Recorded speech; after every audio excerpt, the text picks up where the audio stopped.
প্রিয় স্টুডেন্ট, পরীক্ষা 2024 অর্থাৎ যারা এবছর পরীক্ষা দিচ্ছ, তো সকলকেই প্রথমে আমি মূলত সকলের জন্য একটা দোয়া রইল, তোমরা ভালো করে পরীক্ষা দাও, সবাই সুস্থ থাকো, ভালো থাকো। আর আমি মূলত ভিডিওতে আজকে তোমাদের জন্য একটা ছোট্ট সাজেশন নিয়ে কথা বলবো। স্পেশালি আমি এখানে চট্টগ্রাম বোর্ড প্রথম পত্রের সাজেশনটা নিয়ে মূলত কথা বলতেছি। তো এখানে অলরেডি দেখো আমি এখানে মূলত ইন্ডিভিজুয়াল প্রত্যেকটা চ্যাপ্টারের জন্য একটা করে ছোট্ট সাজেশন দেব। ভিডিওটা অনেক ছোট্ট হবে যাতে করে তোমাদের একটু ফোকাসটা রাখতে ভালো হয়, অর্থাৎ এই চ্যাপ্টার থেকে তুমি কোন জিনিসগুলো প্রিপারেশন দিবা। আমি চাইলে ফুল ফিজিক্স ফার্স্ট পেপারের উপর একটা ভিডিওতে সাজেশন দিতে পারতাম, সেই ক্ষেত্রে ফোকাসটা একটু নড়ে চলে যেতে পারে, ঠিক আছে?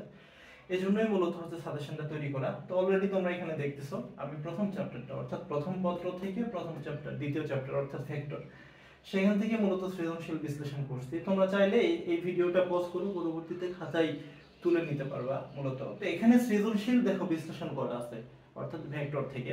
তো বিশ্লেষণটা মূলত কি রিলেটেড? বিশ্লেষণটা রিলেটেড হচ্ছে যে যতগুলো টাইপের সৃজনশীল সম্ভাব্য আসতে পারে এই চ্যাপ্টার থেকে, পদার্থবিজ্ঞান প্রথম পত্র ভেক্টর থেকে, তো সেগুলোকে আমি এখানে টাইপ ওয়াইজ লিখে রাখছি, ঠিক আছে? নদী এবং নৌকা, 2 নম্বর হচ্ছে কার্ল ডাইভারজেন্স গ্রেডিয়েন্ট এবং সামথিং। তোমরা এগুলো টপিকগুলোর সাথে অলরেডি পরিচিত, হয়তো অলরেডি প্রিপারেশন নিয়ে ফেলছো এখন পর্যন্ত। ওকে, তো কথা না বাড়িয়ে চলো আমরা এই টপিকগুলো নিয়ে স্পেসিফিক একটু কথা বলি। তো প্রথম কথা আমি বলি, চট্টগ্রাম বোর্ড 2024-এ যারা পরীক্ষা দিবে তাদের জন্য লিখতে হবে সব, এই জন্য লিখছি, ঠিক আছে? কিন্তু বাস্তবতা হচ্ছে এই যে নৌকা এবং নদী সংক্রান্ত যে টপিকটা, আমার বিশ্বাস এই চ্যাপ্টার থেকে এটা হয়তো এই বছর আসবে না। কারণ এই 2024-এর জন্য তোমরা চাইলে এই টপিকটাকে এড়িয়ে যেতে পারো। কেন? কারণ অলরেডি 2022 এবং 2023 এই 2 সালে কিন্তু চট্টগ্রাম বোর্ডে অলরেডি এখান থেকে অঙ্কগুলো চলে আসছে, ঠিক আছে? আর এই চ্যাপ্টারে তো আরো অনেক টপিক আছে, ধরো এই টপিকগুলো আছে। আমার ধারণা এই বছর এই টপিকগুলোর মধ্যে থেকে একটা না একটা সৃজনশীল আসতে পারে। ওকে, আর এখান থেকে যদিও আসে তাহলে এখান থেকে সম্ভাব্য কি কি চাপ হতে পারে। ওকে, তা আমি একটা কথা বলি, এখান থেকে সম্ভাব্য যেগুলো চাপ হয় গতানুগতিক, যে তোমার মনে হচ্ছে নদী পার হতে প্রয়োজনীয় সময় কত। ওকে, তাহলে এই সলভটা তুমি কেমনে করবা? তাহলে এটার জন্য কিছু সম্ভাব্য সূত্র, যেমন t = d / u sin alpha. Okay, এটার সাথে তোমরা একটু পরিচিত হতে পারো সূত্রগুলা। আবার এরকমও হতে পারে যে r = u² + v² + 2uv cos alpha এর উপর একটা রুট।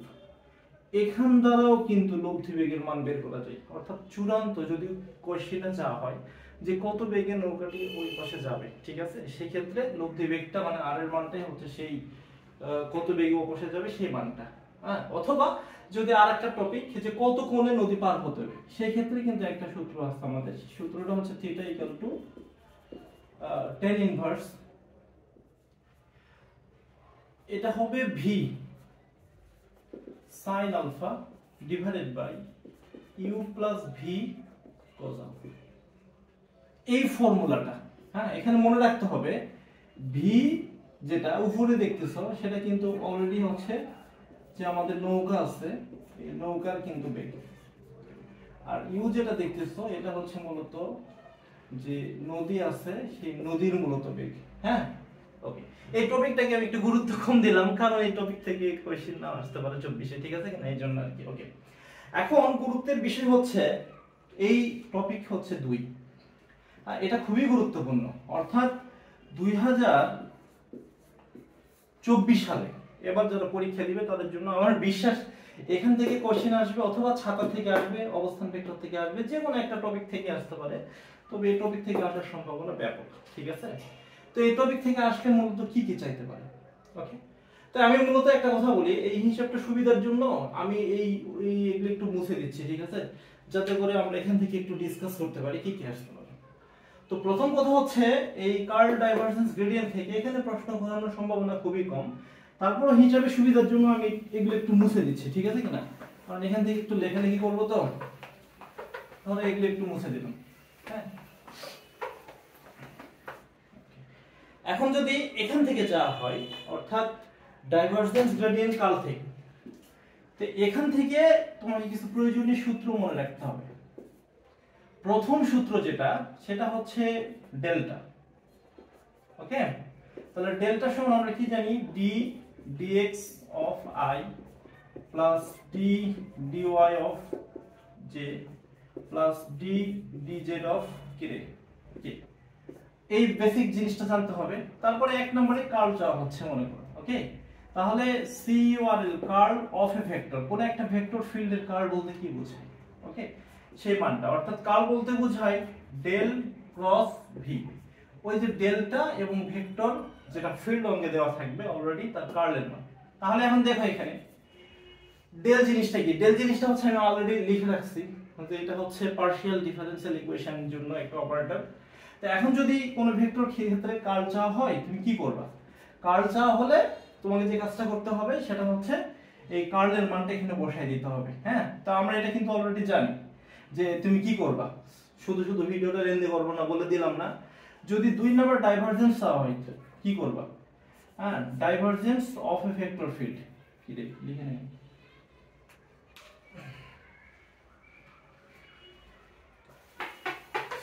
মুছে দিলাম। Divergence of a vector field, কোন একটা ভেক্টর ফিল্ডের ডাইভারজেন্স চাওয়া হলে তাহলে তুমি কি করবা, ডেল ডট ভি, যে ভেক্টর ফিল্ড অঙ্কে দেওয়া থাকবে অলরেডি তার একটা ডট গুণ করতে হবে, ঠিক আছে কিনা। আর যদি চাওয়া হয় 3 নাম্বারটা গ্রেডিয়েন্ট কত, তাহলে গ্রেডিয়েন্ট যদি চাওয়া হয় তাহলে এখানে কোনো ভেক্টর ফিল্ড চাওয়া হবে না, তোমাকে একটা স্কেলার ফিল্ড দিবে, ওই স্কেলার ফিল্ডের গ্রেডিয়েন্ট করা, ওই স্কেলার ফিল্ডের গ্রেডিয়েন্ট করা মানেও কিন্তু অ্যাকচুয়ালি কি, এই যেটা অপারেটর দেওয়া থাকবে তার সাথে তুমি কি করে দিবা, ডট গুণ করে দিবা। তারপর হিসাব নিকাশ করলে যেটা হবে সেটাই মূলত হচ্ছে এই টপিকের বিষয়। এগুলো সবই আসতে পারে কি রিলেটেড, গতে, ঠিক আছে। আবার এখান থেকে কিন্তু চাইলে তুমি ঘর জন্য অ্যানসার করতে পারো। এই টপিক থেকে ঘতে আসলে কি আসতে পারে, এই টপিক থেকে ঘতে আসলে মূলত আসতে পারে যে এক নম্বরে একটা টাইপ সেটা আসতে পারে যে ভেক্টর ক্ষেত্রটি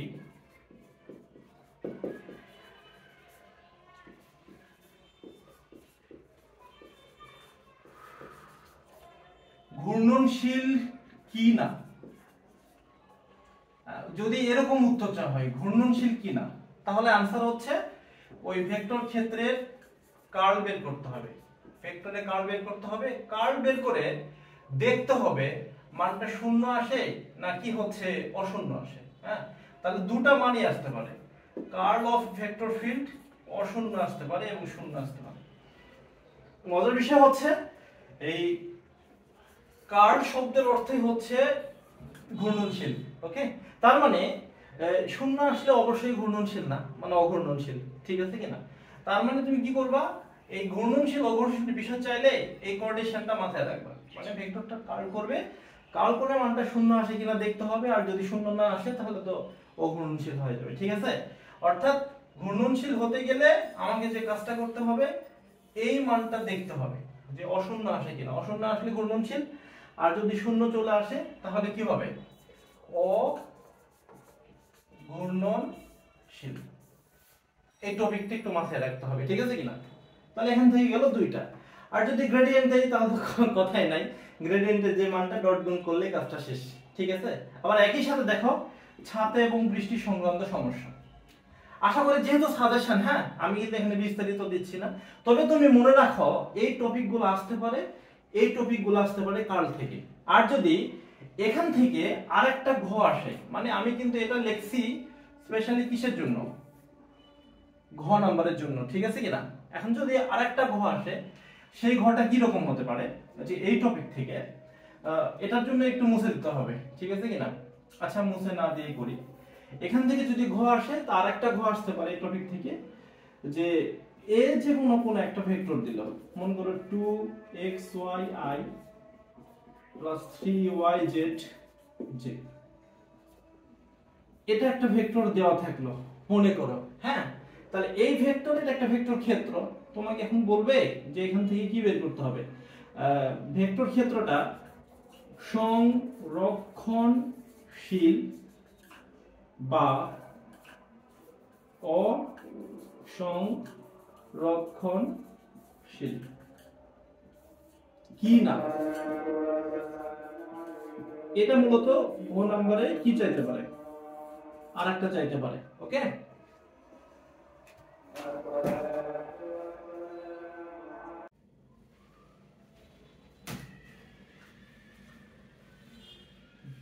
আচ্ছা তাহলে যেটা নিয়ে কথা বলছিলাম সেটা হচ্ছে এরকম একটা ভেক্টর থেকে আবার চাইতে পারে যে ভেক্টর ফিল্ডটা সংরক্ষণশীল না অসংরক্ষণশীল না। তারপর প্রথমে তোমাকে বুঝতে হবে যে সংরক্ষণশীল বলতে কি বোঝায়। সংরক্ষণশীল বলতে মানের কোনো চেঞ্জ নাই, ঠিক আছে কিনা, অর্থাৎ কোনো একটা ভেক্টর ফিল্ডের মধ্যে আগত যতগুলো ফ্লাক্স এবং নির্গত ফ্লাক্সের পরিমাণ যদি কি হয় সমান থাকে তাহলে বুঝতে হবে এটা সংরক্ষণশীল। যেমন তুমি একটা ম্যাগনেটিক ফিল্ডের কথা চিন্তা করো, ঠিক আছে, যেমন একটা ম্যাগনেটিক ফিল্ড যদি আমি নিয়ে কথা বলি, মনে করি এটা হচ্ছে চুম্বকের একটা এন মেরু, হ্যাঁ, আর এটা হচ্ছে একটা চুম্বকের কি মেরু, এস মেরু।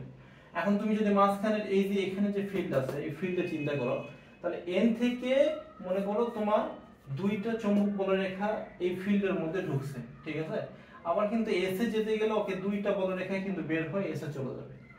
তার মানে কি এখানে আগত ফ্লাক্স দুইটা, নির্গত ফ্লাক্স কয়টা, দুইটা, তাহলে এখানে মোট ফ্লাক্সের পরিমাণ কি, শূন্য, অর্থাৎ ফ্লাক্সের পরিবর্তন হয় নাই। এই অবস্থায় ভেক্টর ক্ষেত্রকে কি বলা হয়, সংরক্ষণশীল বলা হয়, ঠিক আছে কিনা। তার মানে আমরা বুঝতে পারলাম। আচ্ছা এটা কেমনে তুমি বের করবে, এটা বের করার উপায় হচ্ছে এই যে তোমাকে ডাইভারজেন্সের সাহায্য নিতে হবে এখান থেকে, বুঝছো। তার মানে আমি যদি এখান থেকে অ্যানাদার ঘ অ্যানসার করতে চাই, যদি তোমাকে বলে যে ভেক্টর ক্ষেত্রটা সংরক্ষণশীল কিনা, তাহলে তোমাকে যে কাজটা করতে হবে সেটা হচ্ছে যে divergence of a vector field. এই যে আমাদের যে ভেক্টর ফিল্ড এখানে একটা এ দিছি, ডাইভারজেন্স অফ ভেক্টর ফিল্ড যদি শূন্য চলে আসে তাহলে বুঝতে হবে ভেক্টর ফিল্ডটা হচ্ছে সংরক্ষণশীল, ঠিক আছে। তার মানে তুমি ডেল ডট আমাদের যে ভেক্টর ফিল্ডটা অলরেডি দেয়া থাকবে তাকে ডট গুণ করবে, অর্থাৎ তাকে ডিফারেন্সিয়েশন করার পর শূন্য আসে কিনা দেখতে হবে, শূন্য আসলে সংরক্ষণশীল। আর যদি divergence of a vector field, কোন একটা ভেক্টর ফিল্ডকে তুমি যদি ডাইভারজেন্স করো, অর্থাৎ এটার সাহায্যে যদি ডট গুণ করো, ডট গুণ করার পরে যদি মানটা কি হয় শূন্য না চলে আসে মানে অশূন্য, তাহলে এটা বুঝতে হবে অসংরক্ষণশীল, ঠিক আছে, সংরক্ষণশীল, অর্থাৎ ডাইভারজেন্স করার পরে মানের একটা চেঞ্জ দেখাচ্ছে, টোটাল বলরেখা বা ফ্লাক্সের পরিমাণ কি নাই, আগের মতো নাই, ফিক্স নাই, ঠিক আছে, অসংরক্ষণশীল। ওকে, আচ্ছা এই দুটো হচ্ছে বা এই তিনটা আমি যেটা দেখাইছি এই তিনটা হচ্ছে তোমাদের এখানকার কি রে একদম মেইন টপিক বা মেইন বেসিক্স। এখান থেকে কিন্তু 2 নম্বর টপিক থেকে অঙ্ক চলে আসবে, ঠিক আছে কিনা। ওকে, আর লাস্ট টপিক এখানকারই সেটা হচ্ছে এই যে গ্রেডিয়েন্টের মানটা। হ্যাঁ, অনেকে আবার বলতে পারে গ্রেডিয়েন্ট জিনিসটা কি, তো গ্রেডিয়েন্টের ক্ষেত্রে একটু মানে জিনিসটা একটু ব্যাখ্যা করি। মানে এই যে গ্রেডিয়েন্ট যেটা লিখছি, গ্রেডিয়েন্ট হচ্ছে কোন একটা স্কেলার ফিল্ডের সর্বাধিক বৃদ্ধির মানকে গ্রেডিয়েন্ট বলা হয়, ঠিক আছে কিনা। সহজ বাংলা কথায় এই যে আমাদের যে ঘরটা আছে এই ঘরের মনে করো একটা টেম্পারেচার আছে, তাহলে এই ঘরের দেয়ালের আমি যদি এক্স অক্ষ বরাবর একটা থার্মোমিটার নিয়ে যদি এইদিকে চলে যাই তাহলে দেখা গেল যে একটা টেম্পারেচার দেখাবে। তো এক্স অক্ষের দিকে গতিশীল করার সময় দেখা গেল যে থার্মোমিটারের টেম্পারেচার দেখাচ্ছে 20 ডিগ্রি। এখন যদি ওয়াই অক্ষের দিকে গতিশীল করি টেম্পারেচার দেখালো 21 ডিগ্রি। যদি জেড অক্ষের দিকে একটা থার্মোমিটারকে গতিশীল করি একই ঘরে, তাহলে একদম উপরে কোনো বিন্দুতে দেখালো টেম্পারেচার 25 ডিগ্রি সেলসিয়াস। তার মানে এই ঘরে বিভিন্ন জায়গাতে কিন্তু টেম্পারেচারের ভিন্নতা আছে, যে অক্ষে বা যেখানে টেম্পারেচার মান সবচেয়ে বেশি সেটাই হচ্ছে এই ঘরের জন্য তাপমাত্রা গ্রেডিয়েন্ট, ঠিক আছে কিনা। অর্থাৎ ভেক্টর বা স্কেলার ফিল্ডে সর্বাধিক বৃদ্ধির মানটাকে মূলত গ্রেডিয়েন্ট বলা হয়। ওকে, গ্রেডিয়েন্ট হলে কি হবে, গ্রেডিয়েন্ট হলে একই রকম হবে। ওকে, আচ্ছা আশা করি তোমরা এই জিনিসগুলো বুঝতে পারছো। যদি বুঝতে পারো তাহলে এই টপিকটা এখানে ছোট্ট করে একটু মুছে দিচ্ছি, মুছে দিয়ে মানে আমরা এখানে একটা কন্ডিশন লিখবো এই জন্য। হ্যাঁ, মনে করো তোমাকে বলছে যে এ একটা কি দেওয়া আছে, আচ্ছা স্কেলার ফিল্ড একটা দেওয়া আছে, সেটার নাম হচ্ছে 2x² প্লাস 3yz। দেখো এখানে কিন্তু ij কিছু নাই, তার মানে এটা স্কেলার রাশি। তাহলে এই স্কেলার রাশি গ্রেডিয়েন্ট করতে হবে। গ্রেডিয়েন্ট করার অর্থ হচ্ছে যে grad গ্রেড অফ a, এই যে স্কেলার ফিল্ডের গ্রেডিয়েন্ট, এটার অর্থ হচ্ছে এটা কত, এটা যদি বের করতে হয় তার মানে এই যে ডেল এর সাথে এটাকে দিতে হবে সুন্দর করে একটা ডট গুণ, ঠিক আছে, করলে যেটা মান হবে সেটা। এখন এটা তুমি কেমনে হিসাব করবা, এটা করার জন্য ওই যে d dx i plus d dy, হ্যাঁ এই dy j plus d dz কি রে d dz কে, এই পুরো মানটা এখানে লিখতে হবে। আর এই পুরাটার সাথে কি থাকবে, এটা ডট গুণ আকারে থাকবে। ইন্টারেস্টিং ফ্যাক্ট হচ্ছে এখানে যে ডট গুণ তুমি কেমনে করবা, এটাকে পুরা আয়ের সাথে, পুরা জের সাথে, পুরা এর সাথে কিন্তু ডট গুণ করতে হবে। এর ভ্যালু যেটাই দেয়া থাক না কেন, এখানে মনে করো একটা ভ্যালু দেওয়া আছে, থাক কোনো সমস্যা নাই। ওকে, তার মানে ডি ডিএক্স লিখতে হবে, এ কে লিখতে হবে, এর এখানে ভ্যালু আছে, পুরাটাকে এখানে দিতে হবে এবং পুরাটার সাথে একটা আই গুণ প্লাস ডি ডিওয়াই, ওই এ কে নিয়ে আসতে হবে, পুরাটার সাথে কি জে গুণ প্লাস ডি ডিওয়াই, এ কে নিয়ে আসতে হবে, পুরাটার সাথে একটা কে গুণ। তারপর এই নরমাল নিয়ম অনুযায়ী এক্স এর সাপেক্ষে বিভিন্ন মানে কি তার রাশিগুলোকে ডিফারেন্সিয়েশন করলে যেটা হবে সেটাই হচ্ছে ক্ষেত্রে গ্রেডিয়েন্ট। ওকে, আচ্ছা আশা করি তোমরা এগুলো নিয়ম পারো, সংক্ষেপে একটু দেখাই দিচ্ছি আর কি। ওকে, তার মানে আমরা কিন্তু 2 নাম্বার টপিকটা দেখে ফেলছি, ঠিক আছে কিনা? আর যেহেতু দেখে ফেলছো সুতরাং আর আমি একটু মুছে দিতে হচ্ছে, ঠিক আছে কিনা, কারণ এখানে জায়গা কম তো এই জন্য। ওকে, আশা করি তোমরা এগুলো বুঝতে পারছো। তবে আমার বিশ্বাস চট্টগ্রাম বোর্ডে এখান থেকে এবছর আসতে পারে, ঠিক আছে? এই আচ্ছা, এখন আসি এই টপিকটাতে। এই টপিকটাও ইম্পর্টেন্ট, কারণ এটা গত কয়েক বছর ধরে চট্টগ্রাম বোর্ডে আসে না, তবে বিভিন্ন বোর্ডে আসতেছে, ঠিক আছে কিনা? ছাদ এবং বৃষ্টি সংক্রান্ত সমস্যা অনেকেই খুবই টেনশন করে এই টপিকটা নিয়ে, যে কিভাবে আনসার করব না আনসার করব। আমি একটা কথা বলি, এখান থেকে খুব সহজে, মানে সবচেয়ে যেটা বেশি যে জিনিসটা চাওয়া হয় সেটা হচ্ছে কত কোণে, হ্যাঁ কত কোণে ছাতা ছাতা ধরলে বৃষ্টির হাত থেকে রক্ষা পাওয়া যাবে। এখান থেকে খুবই মৌলিক একটা কোশ্চেন হচ্ছে এটা। ওকে, তা আমি একটা কথা বলি, এই প্রশ্নের সলভটা হচ্ছে এই ধরনের। মনে করো এটা হচ্ছে একটা রাস্তা, এটা একটা অলরেডি একটা রাস্তা এখানে দেওয়া আছে, আর এই রাস্তাতে কোন একটা ছেলে, মনে করে এরকম একটা বালক, বৃষ্টি আসছে তো সে মনে করে এরকম করে দৌড়ে দৌড়ে সামনের দিকে যাচ্ছে, ঠিক আছে কিনা? এখন দেখো বৃষ্টি পড়তেছে কিন্তু খাড়া নিচের দিকে, তার মানে এই যে এটা যেটা আমি আগাইছি স্পেশালি এটা কিন্তু কিসের বেগ, এটা কিন্তু বৃষ্টির বেগ। ওকে, তাহলে বৃষ্টি কিন্তু খাড়া নিচের দিকে পড়তেছে, তাহলে বৃষ্টির কি নাই এখানে সমস্যা নাই, তাহলে ওকে হেলে ছাতা ধরতে হয় কেন? কারণ সমস্যা হচ্ছে ও যত বেগে এদিকে দৌড়ে যাবে তার অপোজিট দিকে কিন্তু এখানে আমার আপেক্ষিক একটা বেগ তৈরি হবে। ধরো তার বেগ ছিল মানুষের বেগটা 5 মিটার পার সেকেন্ড, তাহলে আমাকে অপোজিটে কিন্তু আপেক্ষিক বেগের নিয়ম অনুযায়ী -5 মিটার পার সেকেন্ড ধরে নিতে হবে, ঠিক আছে কিনা? এই মানে ও যত বেগে সামনের দিকে যাবে বাতাসের বাধাটা তত বেগে পেছনের দিকে আসবে। যাই হোক, এই দুটা বেগকে এখন দেখো, এই যে বৃষ্টির বেগ, যেটা বৃষ্টির বেগ আমি ধরে নিলাম v = 4 মিটার পার সেকেন্ড বেগে বৃষ্টি পড়তেছে উপর দিক থেকে, আর ও যাচ্ছে সামনের দিকে 5 মিটার পার সেকেন্ড বেগে, ঠিক আছে কিনা? এখন এই অবস্থায় কি হবে, এদের একটা লব্ধি বেগ তৈরি হবে। ধরো বৃষ্টির বেগ এদিকে আর মানুষের বেগের আপেক্ষিক বেগ অনুযায়ী আমি 10 এর বেগ মাইনাস দ্বারা এভাবে লিখে ফেলছি, ঠিক আছে কিনা? এদিকে তাহলে এখানে কিন্তু একটা অ্যাঙ্গেল তৈরি হয়ে যাচ্ছে থিটা। এই অ্যাঙ্গেলকে যদি এটাকে যদি এদিকে একটু বাড়াই ফেলি, এই যে রিপ্লেসমেন্ট অ্যাঙ্গেলটা এখানে তৈরি হবে, আর অ্যাঙ্গেল যদি এখানে তৈরি হয়, এই যে দেখো এদিকে কিন্তু আমরা কি ওই যে মানুষ দৌড়াচ্ছিল সে মানুষের বেগটাই কিন্তু আবার কি পেয়ে গেছি, ঠিক আছে কিনা? এটা কি ইউ ধরবে, বৃষ্টির বেগ যেটা সেটা এদিক বরাবর ছিল, এটা কি ভি ধরবে, ঠিক আছে? এখন দেখো এখানে যেহেতু থিটা, তার মানে এটা হচ্ছে লম্ব, এটা কি রে, এটা হচ্ছে ভূমি। তাহলে এখন তোমার যেহেতু এখানে থিটার মানটা বের করতে হবে, তাহলে তুমি কেমনে সলভ করবে এই থিটার মানটা? ওকে, তাহলে তোমাকে যে করতে হবে সেটা tan থিটার সাহায্য নিতে হবে। তো tan থিটা আমরা কি জানি রে, লম্ব ডিভাইডেড বাই ভূমি। এখন লম্ব তো ছিল মানুষের বেগ অর্থাৎ ইউ মানে 5 মিটার পার সেকেন্ড, হ্যাঁ উপরে তুমি 5 দাও, ঠিক আছে কিনা?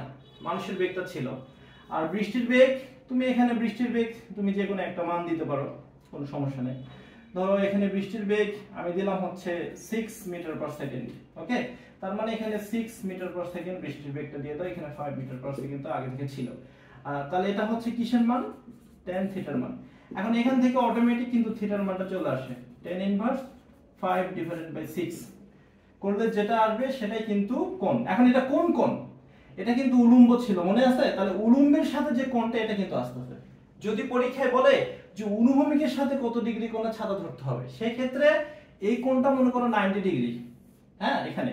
এখন উলম্বের সাথে যে কোণটা হলো 90 ডিগ্রি থেকে এই থিটার মানটা বাদ দিলে যে থিটা প্রাইম আসবে, অর্থাৎ এই থিটা প্রাইম, এটাও কিন্তু কি অঙ্কে চাইতে পারে। সে এটা কখন হবে, যদি তোমাকে বলে যে অনুভূমিকের সাথে কত ডিগ্রি কোণে ছাতা ধরতে হবে সেই ক্ষেত্রে। ঠিক আছে? আচ্ছা, তাহলে এখন বুঝতে পারছো যে বৃষ্টি সংক্রান্ত টপিক কোনটা আসতে পারে, অর্থাৎ সাজেশন হিসেবে থাকলো এই বিষয়গুলো, এর রিলেটেড আরো যে অঙ্কগুলো আছে তোমরা একটু গাইড থেকে সুন্দর করে বা টেস্ট পেপার থেকে দেখে নিবা। ঠিক আছে কিনা? তাহলে এটা আমাদের কি টাইপ নাম্বার 3 পর্যন্ত আমরা চলে গেছি। ঠিক আছে কিনা?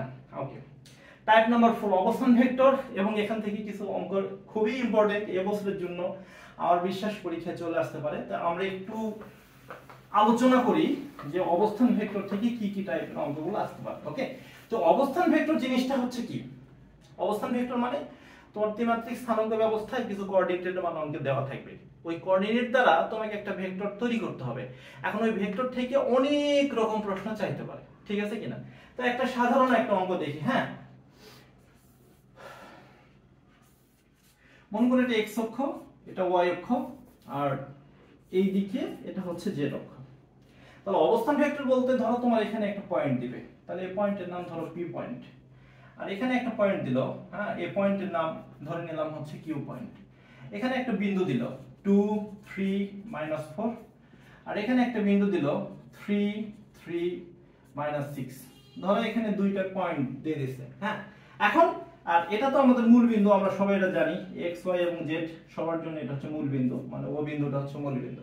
এখন তোমাকে কি করবে, বলবে যে OP ভেক্টরটা বের করো, হ্যাঁ, এখান থেকে OQ ভেক্টরটা বের করো, এখান থেকে নতুন একটা ভেক্টর তৈরি করো, মানে PQ যে ভেক্টর বলবে এই ভেক্টরের মান কত এটা বের করতে পারে।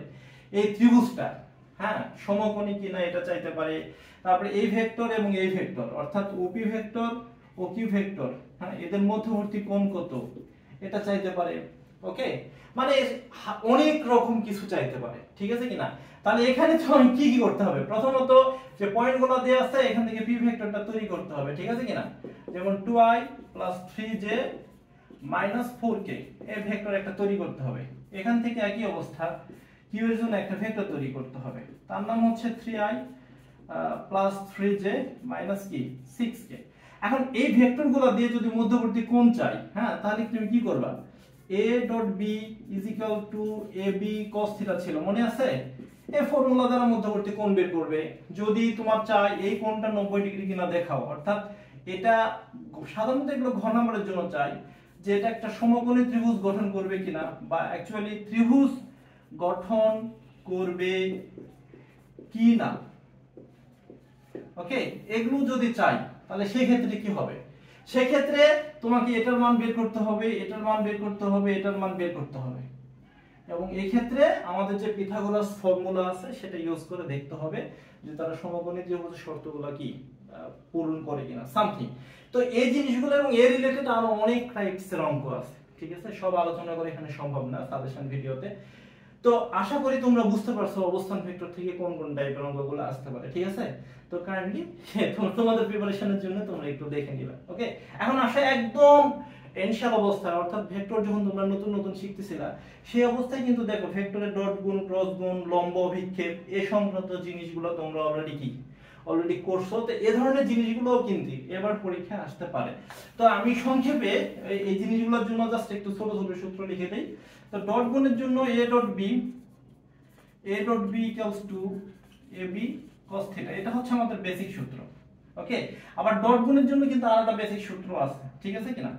আবার a × b এটার জন্য আমাদের সূত্র আছে ab sin θ, এর রিলেটেডগুলো। আবার a × b কিন্তু আরেকটা ফর্মুলা আছে, সেই ফর্মুলা হচ্ছে ওই যে নির্ণায়কের মাধ্যমে, যেমন i j k আমরা ধরি, তারপরে x1 y1 z1 এবং x2 y2 এবং z2, তারপর ডিটারমিনেন্টের ল অনুযায়ী কিন্তু আমরা মানগুলো বের করে ফেলতে পারি। আর 3 নম্বর যদি লম্ব অভিক্ষেপ আসে তাহলে কিন্তু এই যে প্রথম সূত্র থেকে তোমাকে হিসাব নিকাশ করে মান বের করে ফেলতে হবে। ঠিক আছে কিনা? এখন যদি আসে লম্ব অভিক্ষেপ, তোমাকে যদি বলে a বরাবর b এর লম্ব অভিক্ষেপ কত, তাহলে এখানে অঙ্কটা থেকে খেয়াল করো, কার লম্ব অভিক্ষেপ, b এর লম্ব অভিক্ষেপ। তার মানে এই যে b cos θ এর মানটা তোমাকে হিসাবের মধ্যে রাখতে হবে। তাহলে এই সূত্র থেকে বি cos থিটার মানটা তোমাকে ওরা চাচ্ছে। তার মানে কি, তুমি আগে a ডট b নরমাল নিয়মে করবে, তারপর এই যে a যেটা অবশিষ্ট আছে এর মান দ্বারা পুরোটাকে ভাগ করবে, করলে যেটা হবে সেটা হচ্ছে অ্যানসার। ওকে, তাহলে সাজেশনের মধ্যে এই টপিকগুলা এগুলো থেকে আসার সম্ভাবনা আছে, এগুলো থেকে আসার সম্ভাবনা আছে কত পার্সেন্ট? এই ধরো 60%, হ্যাঁ এখান থেকে 60%। আর এই যে এই টপিক যে আমি তিনটা লিখছিলাম, অর্থাৎ টাইপ নাম্বার 2 টাইপ নাম্বার 3, এই দুটো টাইপ মূলত এখান থেকে প্রায় 90% সম্ভাবনা থাকো, টাইপ নাম্বার 2 এবং টাইপ নাম্বার 3, নদী নৌকার অঙ্কগুলা এবং ডাইভারজেন্স কার্ল গ্রেডিয়েন্টের অঙ্কগুলা, বুঝছো? তারপরে এই যে টাইপ নাম্বার তোমাদেরকে একটু আগে যেটা লিখেলাম 4, অর্থাৎ অবস্থান ভেক্টর, এটাও কিন্তু অনেক ইম্পর্টেন্ট, বুঝছো কিনা? এখান থেকেও সম্ভাবনা আছে প্রায়, এখান থেকে কি প্রায় 90% সম্ভাবনা এখান থেকেও আছে, মানে 2024 যারা চট্টগ্রাম বোর্ড পরীক্ষা দিচ্ছ আর কি তাদের জন্য, ঠিক আছে? আচ্ছা, তাহলে এখানে কয়টা গেল রে? 3টা শেষ। এখন আসো ভেক্টরের ডট গুণ ক্রস গুণ। আচ্ছা, আমি মনে করি এই টপিকটা তোমরা নিজেরাই বুঝবা সূত্রগুলা, সুতরাং এখানে সাজেশনতে লেন্দি করতে চাচ্ছি না। লাস্ট টপিকটা দেখো, 60% সম্ভাবনা আছে কিন্তু পরীক্ষা গিয়ে আসতে পারে, খুব ইম্পর্টেন্ট। অথবা অবস্থান ভেক্টরের সাথে কম্বাইন করেও কিন্তু দিক কোসাইনের মান বের করতে বা আসতে পারে। ওকে, এখন দিক কোসাইন জিনিসটা কি একটু দেখি সংক্ষেপে। সংক্ষেপে যদি দিক কোসাইন দেখতে চাও তাহলে সূত্রটা হচ্ছে এই ধরনের, যে তোমাকে ত্রিমাত্রিক স্থানাঙ্ক ব্যবস্থা দিবে একটা, ওকে?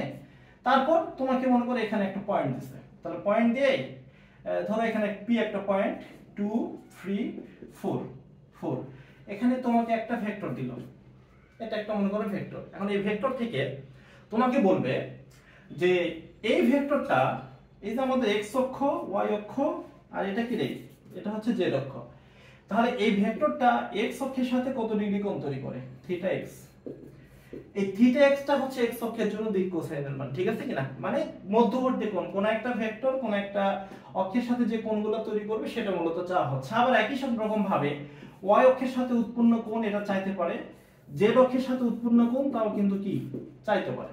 তাহলে এই জিনিসগুলো তুমি কেমনে করবা, ঠিক আছে কিনা? তাহলে এটা যদি তুমি করতে চাও তাহলে দিক কোসাইনের রুলসটা তোমাকে জানতে হবে। সেই ক্ষেত্রে আমি একটা কথা বলি, প্রথমে ভেক্টরটা তৈরি করতে হবে। তাহলে ভেক্টরটা তৈরি যদি করো তাহলে 2i + 3j আর এখানে হবে প্লাস 4k। এটা মনে করো আমাদের হচ্ছে এই p ভেক্টরটা আমরা তৈরি করছি, ঠিক আছে কিনা? এটা একটা ভেক্টর তৈরি করছি। এখন যদি দিক কোসাইনের মান বের করতে হয় থিটা x, তাহলে নিয়ম কি? তাহলে নিয়ম হচ্ছে থিটা = cos ইনভার্স, যদি x অক্ষের অন্তর্ভুক্ত কোণ বের করতে বলে তাহলে দেখো এই যে এখানে i হচ্ছে x অক্ষের দিকে একক ভেক্টর, j হচ্ছে y অক্ষের দিকে একক ভেক্টর, আর z হচ্ছে k হচ্ছে z অক্ষের দিকে একক ভেক্টর। ওকে, তাহলে তুমি থিটা x যখন বের করবে স্পেশালি i এর সাথে যে ভেক্টরটা দেওয়া আছে, ওকে, এই দুইটা সহগ যেটা দেওয়া আছে সেটা উপরে লিখবা, আর নিচে ফুল ওই যে ভেক্টরটা দেওয়া আছে এই ভেক্টরের মান যেটা আছে স্পেশালি, হ্যাঁ এই ভেক্টরের মান যেটা আছে p ভেক্টর মানটা এখানে লিখে দিতে হবে, ঠিক আছে কিনা? তো p ভেক্টরের মান কেমনে বের করতে হয় তোমরা এটা পারো বললাম না। একই রকম ভাবে থিটা y যদি বের করতে হয়, মানে এই কোণটা যদি বের করতে হয় তাহলে cos ইনভার্স। এখন তোমরা নিজেরা বলো দেখি এটা কোন, এটা কি j, তাহলে j y অক্ষের দিকে একক ভেক্টর, তাহলে j এর কম্পোনেন্ট বা সহগ যেটা আছে সেটা তুমি এখানে লিখবা। তাহলে j এর সহগ কত? এখানে 3। তারপরে এখানে যে ভেক্টর আছে p, এই p এর মানটা তুমি কি করবা? সুন্দর করে বসাই দিবা। একই রকম ভাবে থিটা যদি z বের করতে হয় একই রকম ভাবে করতে হবে, ঠিক আছে? ওকে, আচ্ছা আমি আশা করতেছি তোমরা সাজেশনটা বুঝে গেছো। আমি আবার একটা সংক্ষেপে সামারি দেই। ডাইভারজেন্স গ্রেডিয়েন্ট কার্ভ এই বছরের জন্য সবচেয়ে ইম্পর্টেন্ট। নদী এবং নৌকা সংক্রান্ত অঙ্কগুলো চট্টগ্রাম বোর্ড 2024 এর জন্য সবচেয়ে ইম্পর্টেন্ট ভেক্টর থেকে হতে পারে গুরুত্বপূর্ণ দুইটা টপিক। এর বাইরে তোমার মনে করা হচ্ছে যে অবস্থান ভেক্টর থেকে যে অঙ্কগুলো আসছে, হ্যাঁ এটা কিন্তু খুবই ইম্পর্টেন্ট হতে পারে, বা একটা অবস্থান ভেক্টর দিয়ে সেখান থেকে বিভিন্ন রকম জিনিস কি চাওয়া হতে পারে। পাশাপাশি ডট গুণ ক্রস গুণ, অথবা এখানে কিন্তু আরেকটা জিনিস স্কিপ হয়ে গেছে, যে ডট গুণ ক্রস গুণ থেকে কিন্তু একটা অঙ্ক বারবার চাওয়া হয়, ঠিক আছে? যে m এর মান, অর্থাৎ দুটো ভেক্টর দিবে, m এর মান কত হলে, m এর মান কত হলে ভেক্টর দ্বয় পরস্পর, হ্যাঁ m এর মান কত হলে ভেক্টর দ্বয় পরস্পর? এক নাম্বার দেখবা লম্ব হবে, এবং দুই নাম্বার দেখবা যে সমান্তরাল হবে, সমান্তরাল, হবে। এই দুটো জিনিস না হয়, এগুলো কিন্তু কিসে গতে চলে আসবে বা আসতে পারে এই বছরের জন্য। ওকে, তো ঠিক আছে, ভিডিওটা এখানেই শেষ করে দিচ্ছি। মূলত হচ্ছে ভিডিওটা বড় হয়ে যাচ্ছে এজন্য। তো আশা করি তোমরা ভিডিও থেকে হেল্প পাও অনেক বেশি। আর যদি হেল্প পাও প্লিজ আমার পেজটাকে ফলো করো, ফলো করে পেজের সাথে থাকো। ধন্যবাদ।